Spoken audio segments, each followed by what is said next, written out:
Can AI coding agents actually build a professional looking website, even if you don't know how to code? Today, I'm testing that with Codex and DevThrottle. And just to be clear, DevThrottle isn't the coding agent.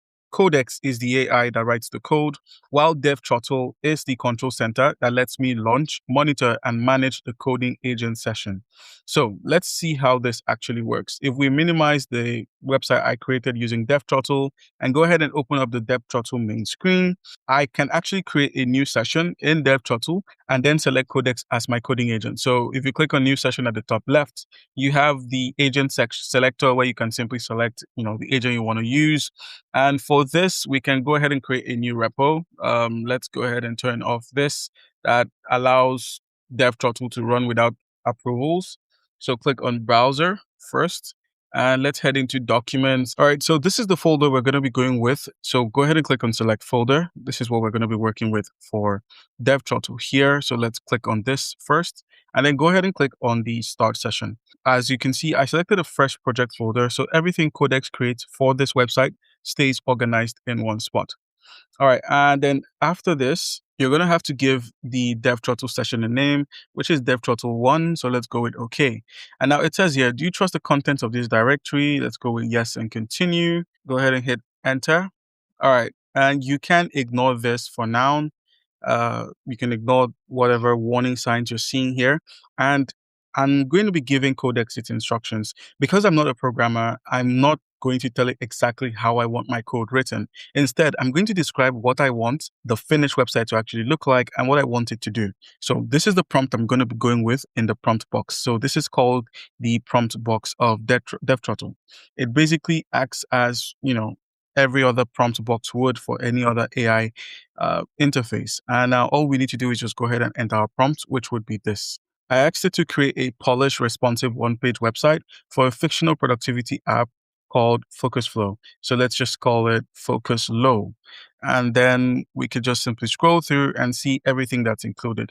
I'm basically asking the Codex to build a landing page for a productivity app called Focus Low with clean modern designs, navigations, a hero section, call to actions, and an interactive button. Once I'm happy with the instructions, I'll send it off.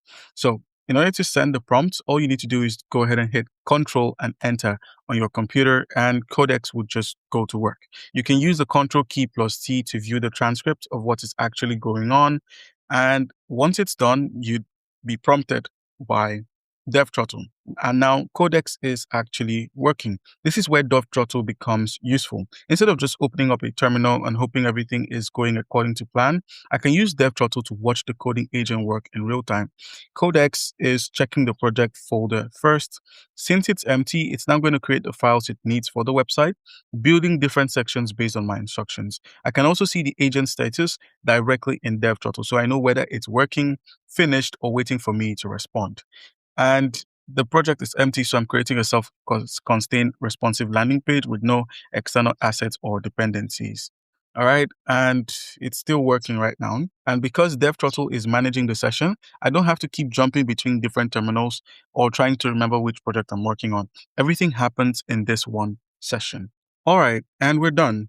Codex has created the website files and has given me the instructions for opening the results locally. So you can use the Control key as earlier mentioned with Control T to view the transcript. And in order to open up the website, you need to head over to this area here. So let's open this in File Manager, and it leads us directly here. So go ahead and double click on the index, and voila, we've basically built everything. And let's see if the buttons are responsive. Yes, they are. We also do have some sections above, like the features. So this is the features. And we also have stories. So let's click on this. Basically reviews. And this is the finished Focus Low landing page. We've got the whole navigation, the main headline, call to actions, and the rest of the landing page laid out for us. I described what I wanted, Codex built it, and DevThrottle let me run and supervise the entire process. So let's go ahead and click on the main button, which is getting started for free. So once you click on this here, you're going to be added to a list, as I believe it's meant to be. All right, and the interactive buttons actually work. Everything actually works on DevThrottle. So this is a simple example, but it shows what's possible when you combine an AI coding agent with a tool for managing the agent's workflow.